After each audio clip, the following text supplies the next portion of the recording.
Hello student, good morning good morning. कैसे आप सभी? आई होप आप सभी बहुत अच्छे होंगे। और आज के इस वीडियो में, आज के इस लेक्चर में हम लोग स्टार्ट करने वाले हैं एक नया चैप्टर, नाभिक यानी न्यूक्लियस। और आज के इस वीडियो में हम लोग डिस्कस करने वाले हैं नाभिक का परिचय यानी अबाउट द न्यूक्लियस, नाभिक का आकार यानी साइज ऑफ न्यूक्लियस, और नाभिक का घनत्व यानी डेंसिटी ऑफ न्यूक्लियस।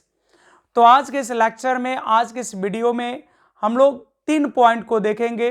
न्यूक्लियस यानी नाभिक से रिलेटेड 3 पॉइंट को देखेंगे। एक नाभिक का परिचय, दूसरा नाभिक का आकार, और फिर देखेंगे नाभिक का घनत्व। तो चलिए सबसे पहले इस टॉपिक को स्टार्ट करते हैं। और आज का फर्स्ट टॉपिक लिखते हैं हम लोग नाभिक। तो आज का पहला टॉपिक है नाभिक यानी न्यूक्लियस। और सबसे पहले हम लोग ये समझेंगे कि नाभिक कहते किसको है, न्यूक्लियस कहते किसको है। तो जैसा कि आप जानते होंगे परमाणु के बारे में, और परमाणु में मुख्य रूप से 3 कण पाए जाते हैं। परमाणु के कितने कण होते हैं? तो 3 कण, इलेक्ट्रॉन, प्रोटॉन और न्यूट्रॉन। इसको मौलिक कण के नाम से भी हम लोग जानते हैं। और आपको ये पता होगा कि जो परमाणु का आकार होता है वो गोलाकार होता है। परमाणु का आकार कैसा होता है? तो गोलाकार होता है। और इसके त्रिज्या की जो कोटि होती है वो 10 के पावर -10 मीटर होता है। परमाणु का आकार कैसा होता है? गोलाकार होता है। और इसके त्रिज्या की कोटि कितनी होती है? 10 के पावर -10 मीटर। तो चलिए हम यहाँ पे एक परमाणु बना लिए। और परमाणु में मुख्य रूप से 3 कण मिलेंगे। कौन कौन मिलेंगे? तो एक प्रोटॉन मिलेगा। ठीक है, क्या मिलेगा? प्रोटॉन, जो कि क्या होगा? तो प्रोटॉन धनावेशित होगा। प्रोटॉन पे कैसे आवेश होंगे? धन आवेश होंगे, धन आवेश। एक होगा इलेक्ट्रॉन। इलेक्ट्रॉन पे कैसे आवेश होंगे? तो इस पे ऋणावेश होंगे, यानी निगेटिव चार्ज होता है। और एक कण हो गया न्यूट्रॉन। इस पे कोई आवेश नहीं होता है, यानी ये आवेशहीन होता है। न्यूट्रॉन पे कोई आवेश नहीं होता है, यानी ये आवेशहीन होता है। तो परमाणु में मुख्य रूप से कितने कण पाए जाते हैं? तो 3। एक होगा प्रोटॉन जो कि धनावेशित होगा, दूसरा इलेक्ट्रॉन जो कि ऋणावेशित होगा, और तीसरा न्यूट्रॉन। अगर हम बात करें इनके द्रव्यमान की, तो प्रोटॉन का जो द्रव्यमान होता है 1.67 × 10 के पावर -27 kg। और अगर इलेक्ट्रॉन की बात करें तो इसका द्रव्यमान बहुत ही कम होता है, 9.1 × 10 के पावर -31 kg। और इस पॉइंट को आप याद भी कर लेंगे, क्योंकि ये बोर्ड के लिए ऑब्जेक्टिव में आपसे ये क्वेश्चन को पूछा जा सकता है। और न्यूट्रॉन की द्रव्यमान जो है वो लगभग प्रोटॉन के बराबर होता है। ऐसे थोड़ा सा ज़्यादा होता है, लेकिन कैलकुलेशन में हम लोग बराबर लेके चलते हैं। तो ये हो जाएगा 1.67 × 10⁻⁻27, 1.67 × 10 के पावर -27 kg। तो परमाणु में 3 कण हैं। कौन कौन? प्रोटॉन, इलेक्ट्रॉन और न्यूट्रॉन। लेकिन है कि कौन कहाँ रहेगा? तो जो इलेक्ट्रॉन होता है, ये जो हम लोग का इलेक्ट्रॉन है, ये जो इलेक्ट्रॉन है, ये क्या है कि परमाणु में इसके कक्षा पर ये क्या करता है? गतिशील रहता है। ये गति करते रहता है। ये कक्षा में क्या करता है? गतिशील रहता है। और ये जो परमाणु है, इसके केंद्र पर, इस परमाणु के केंद्र पर एक छोटे से जगह पर, इस परमाणु के केंद्र पर एक छोटे से जगह पर प्रोटॉन और न्यूट्रॉन ये दोनों एक साथ स्थित होते हैं। प्रोटॉन पे कैसे चार्ज होते हैं? प्लस। न्यूट्रॉन पे कोई चार्ज नहीं। तो यहां पे प्रोटॉन और न्यूट्रॉन इस परमाणु के अंदर एक छोटे से भाग पर स्थित होते हैं। और उसी छोटे से भाग को हम लोग क्या कहते हैं? नाभिक कहते हैं।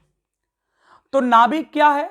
तो सीधा सीधा ये समझे कि नाभिक परमाणु में स्थित वह जगह है, नाभिक परमाणु में स्थित वह स्थान है जहां पर प्रोटॉन और न्यूट्रॉन एक साथ स्थित होता है।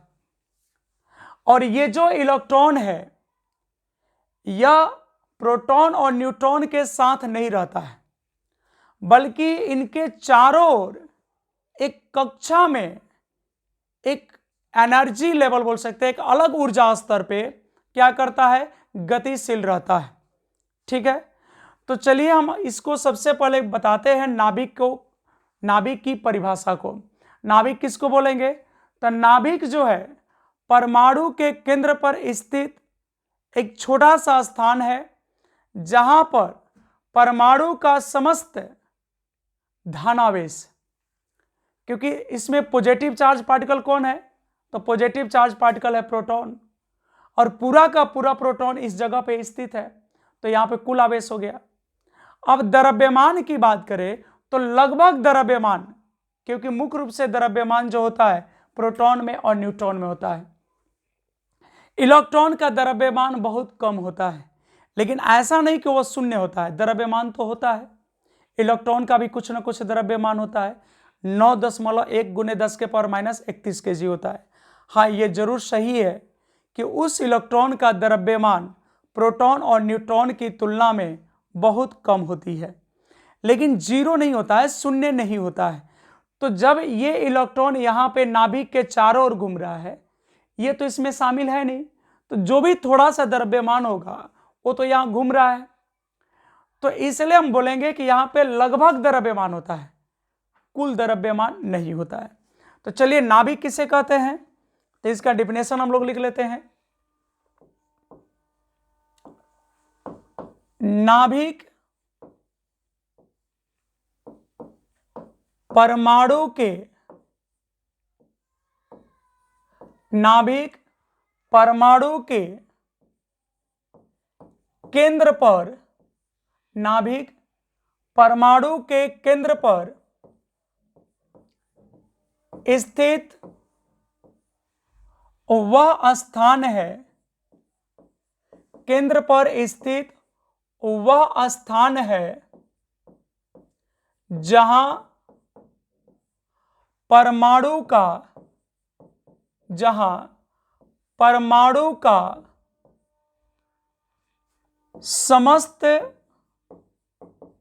धनावेश, परमाणु का समस्त धनावेश, क्योंकि पॉजिटिव चार्ज किसके वजह से होगा, प्रोटॉन की वजह से, और यहां पे कुल प्रोटॉन स्थित है, जितना भी प्रोटॉन है सब यहीं पे स्थित है, तो हम बोल सकते हैं समस्त धनावेश और लगभग समस्त द्रव्यमान, और लगभग समस्त द्रव्यमान। देखिए, जबकि द्रव्यमान में हम लोग समस्त लिख रहे हैं, क्यों लिख रहे हैं समस्त, क्योंकि कुल नहीं हुआ, इलेक्ट्रॉन तो अभी भी बाहर है। सही बात है, इलेक्ट्रॉन की द्रव्यमान बहुत कम होती है, लेकिन शून्य नहीं है, इसलिए समस्त द्रव्यमान हम लोग नहीं बोल सकते, लगभग समस्त बोल सकते हैं। यानी अप्रोक्सीमेटली कुल इसका द्रव्यमान परमाणु का यही पे है, लेकिन हम लोग ये नहीं बोल सकते एग्जैक्ट टोटल यहाँ पे है। एग्जैक्ट क्यों नहीं बोल सकते, क्योंकि इलेक्ट्रॉन अभी भी बाहर घूम रहा है। तो क्या बोले हम कि नाभिक परमाणु के केंद्र पर स्थित वह स्थान है जहां परमाणु का समस्त धनावेश और लगभग समस्त द्रव्यमान स्थित होता है, स्थित होता है, या बोल सकते हैं केंद्रित होता है। तो नाभिक किसे कहते हैं, तो नाभिक परमाणु के केंद्र पर स्थित वह स्थान है जहां परमाणु का समस्त धनावेश और लगभग समस्त द्रव्यमान स्थित होता है। ठीक है, अब अगर हम कुछ यहां से पॉइंट को नोट करें, यहां से कुछ पॉइंट को नोट करें, तो पहली बात कि ये परमाणु जो होता है किस टाइप का होता है, तो देखिए परमाणु का जो आकार होता है, परमाणु गोलाकार होता है। परमाणु कैसा होता है, गोलाकार होता है, परमाणु गोलाकार होता है, तथा इसकी त्रिज्या की कोटि, तथा इसकी त्रिज्या की कोटि 10 के पावर -10 मीटर होती है। तो अगर थोड़ी सी चर्चा हम परमाणु पर कर दे तो परमाणु का आकार कैसा होता है, तो परमाणु गोलाकार होता है तथा इसके त्रिज्या की कोटि कितनी होती है, 10 के पावर -10 मीटर होती है। लेकिन अभी हम लोग पढ़ किसको रहे, नाभिक को। तो नाभिक का आकार कैसा होता है भाई, तो लिख लेंगे नाभिक का आकार, नाभिक गोलाकार होता है। नाभिक भी कैसा होता है, तो गोलाकार होता है, नाभिक गोलाकार होता है। और इसके त्रिज्या की कोटि क्या होती है, तथा इसकी त्रिज्या की कोटि, तथा इसकी त्रिज्या की कोटि, तथा इसकी त्रिज्या की कोटि 10 के पावर -15 मीटर होती है। तो अगर कोई पूछे आपसे कि नाभिक के त्रिज्या की कोटि कितनी होती है, तो 10 के पावर -15 मीटर की होती है। नाभिक के त्रिज्या की कोटि कितनी होती है, तो 10 के पावर -15 मीटर की होती है। ठीक है, कितनी होती है, 10 के पावर -15 मीटर की होती है। ठीक है, कितनी होती है, तो 10 के पावर -15 मीटर की होती है। ये बात समझ में आ रहा है आपको। यानी अगर परमाणु और नाभिक दोनों की अगर हम चर्चा करें तो परमाणु कैसा होता है, तो गोलाकार, और नाभिक कैसा होता है, तो गोलाकार। परमाणु गोलाकार होता है और नाभिक भी गोलाकार होता है। इसकी त्रिज्या, परमाणु के त्रिज्या की कोटि कितनी होती है, तो 10 के पावर -10 मीटर होती है। और नाभिक के त्रिज्या की कोटि कितनी होती है, तो 10 के पावर -15 मीटर होती है। ये बात याद रहेगा आपको। अब रहा कि दोनों में बड़ा कौन है, तो देखो ये बाहर वाला जो पोर्शन है ये तो परमाणु है, और ये जो अंदर का पार्ट है ये नाभिक है। तो स्वाभाविक तौर पे आप बता सकते हैं कि कौन बड़ा है, तो परमाणु बड़ा होता है। परमाणु और नाभिक में बड़ा कौन होगा, तो परमाणु बड़ा होगा, नाभिक छोटा होगा। कितना बड़ा है भाई, तो देखो इसका है 10 के पावर -10, इसका है 10 के पावर -15। तो ये जो परमाणु है वह नाभिक से कितना गुना बड़ा हो गया, तो 10 के पावर 5, क्योंकि अगर 10 के पावर -10 में 10 के पावर 15 से भाग दे दे तो ये ऊपर जाएगा तो कितना हो जाएगा, 10 के पावर 15, तो +15 में से 10 घटेगा तो 10 के पावर 5। यानी अगर बात करें परमाणु का, तो परमाणु नाभिक से कितना गुना बड़ा हो गया, तो 1 लाख गुना बड़ा होता है। ठीक है, इस बात को हम ऐसे भी लिख सकते हैं कि नाभिक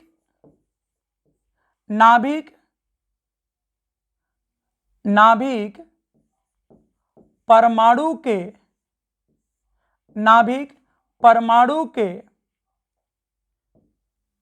1 लाखवा भाग के बराबर होता है। यानी इस बात को हम ऐसे भी लिख सकते हैं, इसको हम ऐसे भी लिख सकते हैं कि नाभिक परमाणु के कितना भाग होता है, तो नाभिक परमाणु के 1 लाखवा भाग होता है। अर्थात हम बोल सकते हैं, अर्थात परमाणु नाभिक से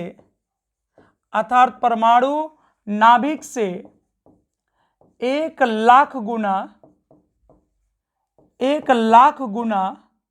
बड़ा होता है, 1 लाख गुना बड़ा होता है। तो परमाणु और नाभिक में कौन बड़ा होगा, तो परमाणु और नाभिक में परमाणु बड़ा होगा, और परमाणु नाभिक से कितना बड़ा होगा, तो 1 लाख गुना बड़ा होगा।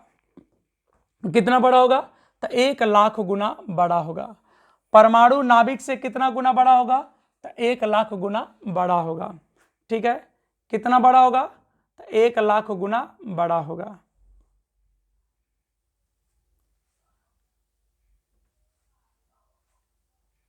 ठीक है, तो परमाणु नाभिक से कितना गुना बड़ा होगा, तो 1 लाख गुना बड़ा होगा। यहां तक क्लियर है। कोई पूछे नाभिक क्या है, तो नाभिक परमाणु के केंद्र पर स्थित वह स्थान है जहां परमाणु का समस्त धनावेश और लगभग समस्त द्रव्यमान स्थित होता है। परमाणु कैसा होता है, तो गोलाकार होता है। इसकी त्रिज्या की कोटि 10 के पावर -10 मीटर होती है, जबकि नाभिक भी गोलाकार होता है और इसकी त्रिज्या की कोटि 10 के पावर -15 मीटर होती है। नाभिक परमाणु के 1 लाखवा भाग के बराबर होता है, अर्थात परमाणु नाभिक से 1 लाख गुना बड़ा होता है। इतनी सी बात क्लियर है। अब अगर हम आपसे पूछे कि नाभिक कैसा होता है, तो देखो नाभिक धनावेशित होता है, लेकिन अगर परमाणु की बात करें तो परमाणु विद्युता उदासीन होता है। ऐसा इसलिए होता है क्योंकि परमाणु में जितना प्रोटॉन होता है उतना ही इलेक्ट्रॉन होता है, जबकि नाभिक की बात करें तो नाभिक में सिर्फ कौन होता है, जबकि अगर नाभिक की बात करें तो नाभिक में सिर्फ कौन होता है, तो नाभिक में सिर्फ होता है प्रोटॉन और न्यूट्रॉन। तो न्यूट्रॉन पे तो कोई चार्ज होता ही नहीं है, तो सिर्फ कौन होता है, प्रोटॉन। तो प्रोटॉन के चलते यहां चार्ज कैसा हो जाएगा, पॉजिटिव। तो याद रखिएगा नाभिक कैसा होता है, धनावेशित, जबकि परमाणु क्या होता है, तो विद्युता उदासीन। इस पॉइंट को भी आप लोग याद रखिएगा, इस पॉइंट को भी आप लोग नोट कर लेंगे, याद रखेंगे, ठीक है।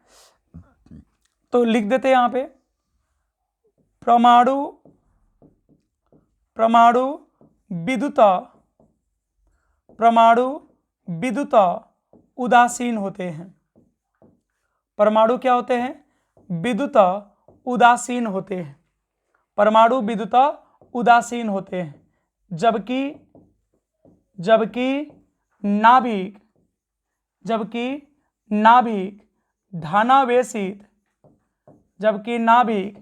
धनावेशित होता है। जबकि नाभिक कैसे होता है, तो धनावेशित होता है। नाभिक क्यों धनावेशित होता है, परमाणु विद्युता उदासीन क्यों होता है, ठीक है। तो क्योंकि परमाणु में 2 चीजें होती है, परमाणु में प्रोटॉन की संख्या, परमाणु में प्रोटॉन की संख्या और इलेक्ट्रॉन की संख्या क्यों विद्युता उदासीन होती है, परमाणु विद्युता उदासीन क्यों होती है। तो आप बोलोगे परमाणु में प्रोटॉन की संख्या और इलेक्ट्रॉन की संख्या दोनों क्या होती है, बराबर होती है। प्रोटॉन की संख्या और इलेक्ट्रॉन की संख्या बराबर होती है। प्रोटॉन की संख्या और इलेक्ट्रॉन की संख्या क्या होती है, बराबर होती है, बराबर होती है। किसकी किसकी संख्या बराबर होगी, तो परमाणु में प्रोटॉन की संख्या और इलेक्ट्रॉन की संख्या बराबर होती है, इसलिए जितना प्लस उतना माइनस, इसलिए वो क्या हो गया, विद्युता उदासीन, ठीक है। जबकि अगर नाभिक की बात करें तो नाभिक में सिर्फ क्या होता है, प्रोटॉन और न्यूट्रॉन, न्यूट्रॉन पे कोई चार्ज होता ही नहीं है। तो ये कॉन्सेप्ट आपको क्लियर होगा, समझ में आ गया होगा, उम्मीद करते हैं। अगर हम आपसे पूछ ले कि नाभिक किसे कहते हैं, तो नाभिक जो है परमाणु के केंद्र पर स्थित एक छोटा सा भाग है जहां परमाणु का समस्त धनावेश और लगभग समस्त द्रव्यमान केंद्रित होता है। यानी वहां पे कौन कौन होते हैं, तो वहां पे प्रोटॉन और न्यूट्रॉन होते हैं, और यही द्रव्यमान का कारण होते हैं। ऐसे इलेक्ट्रॉन में भी द्रव्यमान होता है, लेकिन उसकी वैल्यू मेजरेबल नहीं होती है, बहुत कम होती है, लेकिन होती है। इसलिए हम लोग कुल द्रव्यमान नाभिक पे नहीं मानते, लगभग समस्त द्रव्यमान बोले, जबकि आवेश को समस्त बोले हैं, आवेश टोटल बोले, क्योंकि वहां पे जो धनावेश है, जबकि धनावेश को टोटल बोले। यहां पे देख लीजिए, परमाणु का समस्त धनावेश को क्या बोले, टोटल बोले।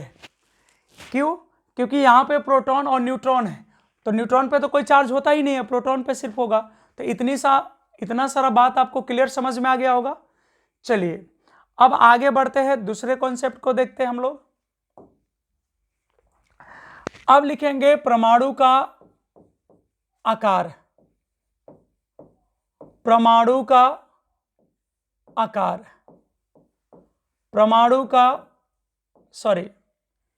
नाभिक के बारे में हम लोग पढ़ेंगे।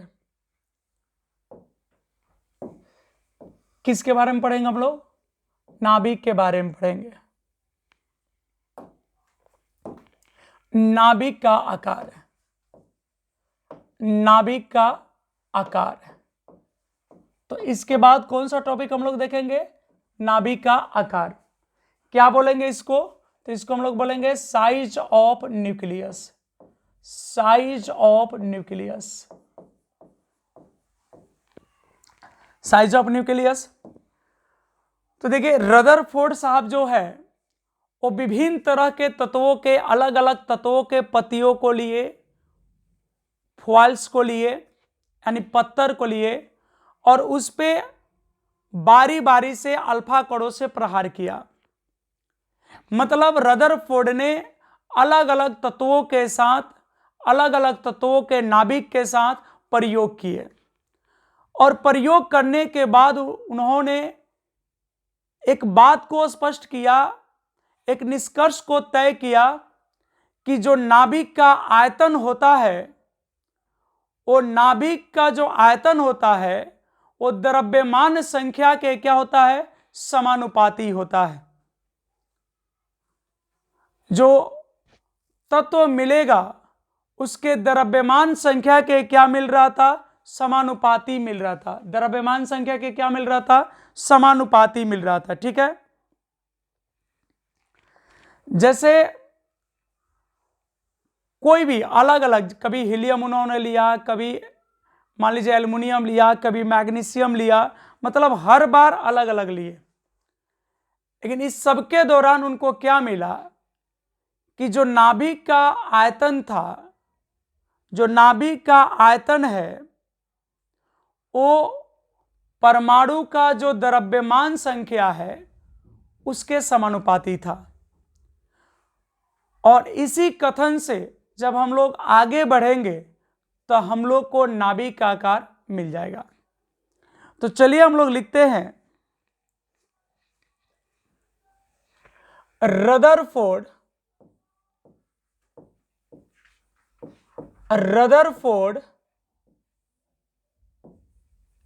विभिन्न तत्वों के, रदरफोर्ड विभिन्न तत्वों के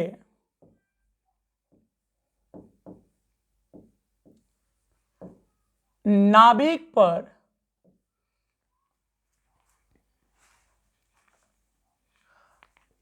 रदरफोर्ड विभिन्न तत्वों के नाभिक पर प्रयोग करने के बाद, रदरफोर्ड विभिन्न तत्वों के नाभिक पर प्रयोग करने के बाद स्पष्ट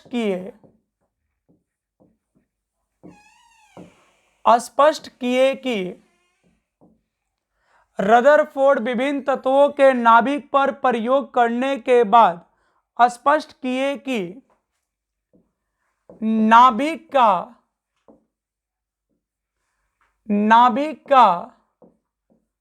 आयतन, नाभिक का आयतन, नाभिक का आयतन परमाणु के द्रव्यमान संख्या, परमाणु के द्रव्यमान संख्या, परमाणु के द्रव्यमान संख्या। देखिए परमाणु में दो संख्या हम लोग पढ़ते हैं, एक क्रमांक संख्या और एक द्रव्यमान संख्या। तो जो क्रमांक संख्या होता है उसको हम लोग परमाणु संख्या के नाम से भी जानते हैं, और उसको हम लोग जेड लिखते हैं। और किसी भी जो तत्व का जो परमाणु क्रमांक होता है उसमें स्थित इलेक्ट्रॉन और प्रोटॉन के संख्या के, इलेक्ट्रॉन या प्रोटॉन के संख्या के बराबर होता है। लेकिन अगर हम बात करें द्रव्यमान संख्या की, तो यह उस तत्व में स्थित, उस तत्व के परमाणु में स्थित प्रोटॉन और न्यूट्रॉन के योग, यानी जो प्रोटॉन की संख्या और न्यूट्रॉन की संख्या है उनके योग के बराबर होता है। कौन? द्रव्यमान संख्या। तो रदरफोर्ड विभिन्न तत्वों के नाभिक पर प्रयोग करने के बाद स्पष्ट किए कि नाभिक का आयतन परमाणु के द्रव्यमान संख्या, तो इसको हम लोग क्या लिखते हैं, कैपिटल ए लिखते हैं। ए के क्या होता है, समानुपाती होता है। के समानुपाती, के समानुपाती होता है। क्या होता है? समानुपाती होता है।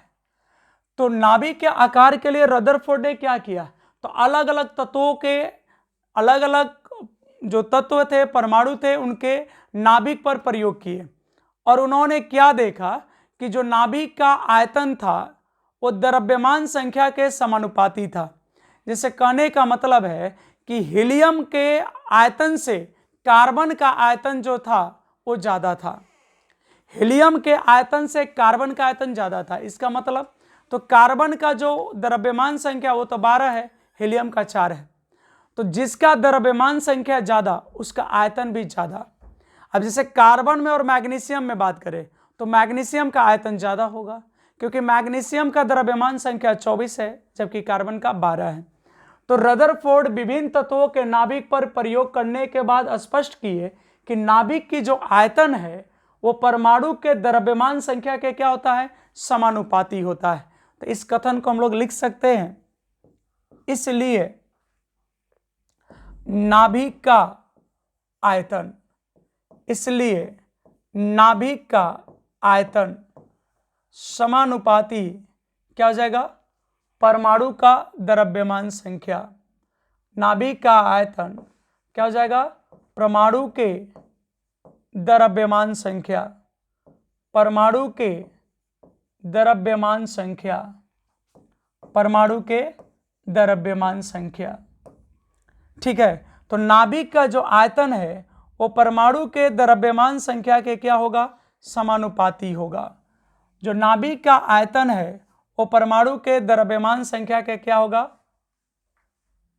जो नाभिक का आयतन है वो परमाणु के द्रव्यमान संख्या के क्या होगा, तो समानुपाती होगा। क्या होगा, नाभिक का जो आयतन है वो परमाणु के द्रव्यमान संख्या के समानुपाती होगा। अब देखो यहाँ पे अगर आयतन की बात करें तो नाभिक तो गोलाकार होता है। नाभिक कैसा होता है, गोलाकार। तो हम लिख सकते हैं नाभिक जब गोलाकार होता है तो किसी भी गोले का जो आयतन होता है वो कितना होता है, 4/3 पाई आर क्यूब। किसी भी, ठीक है, गोला का आयतन तो यहां हो जाएगा 4/3 पाई आर क्यूब। इसका त्रिज्या हम आर मान लेते हैं। जैसे यहां पे देख लीजिए, जैसे नाभिक का आकार कैसा होता है, गोलाकार होता है। तो ऐसा मान लेते हैं हम कि इसका त्रिज्या कितना है, तो इसका त्रिज्या आर है। कितना है, आर है। तो यहाँ 4/3 पाई आर क्यूब हो जाएगा। समानुपाती द्रव्यमान संख्या को क्या लिखते हैं हम लोग, ए। तो हमें ये चूंकि 4/3 पाई तो नियत है तो इसको उस तरफ शिफ्ट कर देंगे तो हो जाएगा आर क्यूब समानुपाती ए। आर क्यूब समानुपाती क्या हो गया, तो यहाँ पे ए हो गया। अब अगर हम बात करें यहां से आर का, तो आर बराबर जब हम लिखेंगे और इस समानुपाती को हटाएंगे तो कोई ना कोई नियंतांक आएगा। तो यहां जो नियंतांक आता है वो आता है आर नॉट। क्या आता है, आर नॉट। और अच्छा एक लाइन और बढ़ा लेते हैं, या आर बराबर आर समानुपाती कहे तो ए का पावर कितना हो जाएगा, 1/3। अब इस समानुपाती को अगर हटा दे तो एक नियंतांक आ जाएगा और यह नियंतांक आता है आर नॉट और तब हो जाएगा ए के पावर 1/3। तो यही जो आपका सूत्र है इससे हम लोग नाभिक के आकार और त्रिज्या को कैलकुलेट कर सकते हैं। इसी सूत्र से हम लोग नाभिक के आकार और त्रिज्या को क्या कर सकते हैं, कैलकुलेट कर सकते हैं। इसी फॉर्मूले से हम लोग नाभिक के आकार और त्रिज्या को क्या कर सकते हैं, कैलकुलेट कर सकते हैं। ठीक है, कोई दिक्कत है यहाँ पे। अब चलिए, तो अब प्रश्न है कि यहाँ पे आर नॉट क्या है। तो जहां आर नॉट एक समानुपाती नियंतांक है, आर नॉट जो है क्या है, तो आर नॉट जो है यहाँ पे एक समानुपाती नियंतांक है। आर नॉट क्या है, तो एक समानुपाती नियंतांक है तथा इसका जो मान होता है, इसका जो प्रयोगात्मक मान होता है, इसका प्रयोगात्मक जो मान होता है, प्रयोगात्मक मान 1.2 गुने 10 के पावर -15 मीटर होता है। ठीक है, 1.2 गुने 10 के पावर -15 या 1.2 फर्मी बोल सकते हो, फर्मी होता है। ठीक है, फर्मी का मतलब समझ रहे हैं? यहाँ पे अगर हम फर्मी को समझाए आपको, तो फर्मी कोई नया मात्रक नहीं है। देखो फर्मी लिखा है, तो फर्मी कुछ नहीं, फ जो है वो फेंटो को बता रहा है। फ से क्या हो जाएगा? फेंटो। और यह मी से क्या हो जाएगा? मीटर। तो फेंटोमीटर को हम लोग क्या कहते हैं? फर्मी कहते हैं। फेंटोमीटर को क्या कहते हैं हम लोग? फर्मी। तो फेंटो के लिए आप जानते हैं कितना यूज करते हैं हम लोग? 10⁻⁻15। तो इसीलिए फर्मी को बदलने के लिए हम लोग क्या करते हैं? तो 10⁻⁻15 मीटर से मल्टीप्लाई करते हैं। तो ये R0 एक समानुपाती नियतांक है और इसका प्रयोगात्मक मान कितना होता है? तो 1.2 गुने 10⁻15 मीटर या 1.2 फर्मी होता है। तो रदरफोर्ड विभिन्न तत्वों के नाभिक पर प्रयोग करने के बाद स्पष्ट किए कि जो नाभिक की आयतन होती है वो परमाणु के द्रव्यमान संख्या के क्या होती है? समानुपाती होती है। इसलिए क्या मिल गया? इसलिए नाभिक का आयतन समानुपाती परमाणु के द्रव्यमान संख्या। तो आयतन नाभिक कैसा होता है? गोलाकार। तो इसलिए क्या हो गया? 4/3 πr³ समानुपाती a। तो r³ छोड़ दिए, इसको उधर भेज दिए, तो ये हो गया। ये आगे कहानी समझ में आ गई आपको। अब लास्ट टॉपिक डिस्कस करेंगे हम लोग, नाभिक का घनत्व। अब अंतिम टॉपिक हम लोग पढ़ेंगे नाभिक का घनत्व। कौन सा टॉपिक डिस्कस करेंगे? तो नाभिक के घनत्व के बारे में। चलिए अगला टॉपिक देखते हैं। अब यहां अगला टॉपिक और लास्ट टॉपिक हम लोग देखेंगे नाभिक का घनत्व। नाभिक का घनत्व, नाभिक का घनत्व, density of nucleus, density of nucleus, density of nucleus, नाभिक का घनत्व। आप लोग पहले से भी जानते होंगे कि घनत्व या डेंसिटी का फॉर्मूला क्या होता है? किसी वस्तु या पदार्थ का जो द्रव्यमान और उसका आयतन है, इन दोनों के अनुपात को हम लोग घनत्व कहते हैं।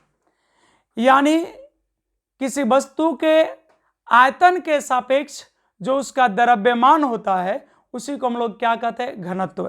तो चलिए सिंपल सा डिफिनेशन है इसका, क्या है? तो नाभिक के द्रव्यमान, नाभिक के द्रव्यमान यानी कैपिटल M, और नाभिक के द्रव्यमान और नाभिक के आयतन यानी V के अनुपात को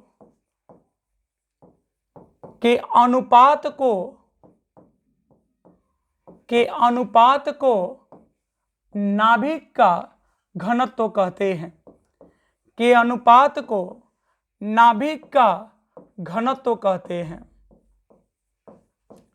अब सबको पता होगा कि घनत्व का कौन सा सिंबल होता है?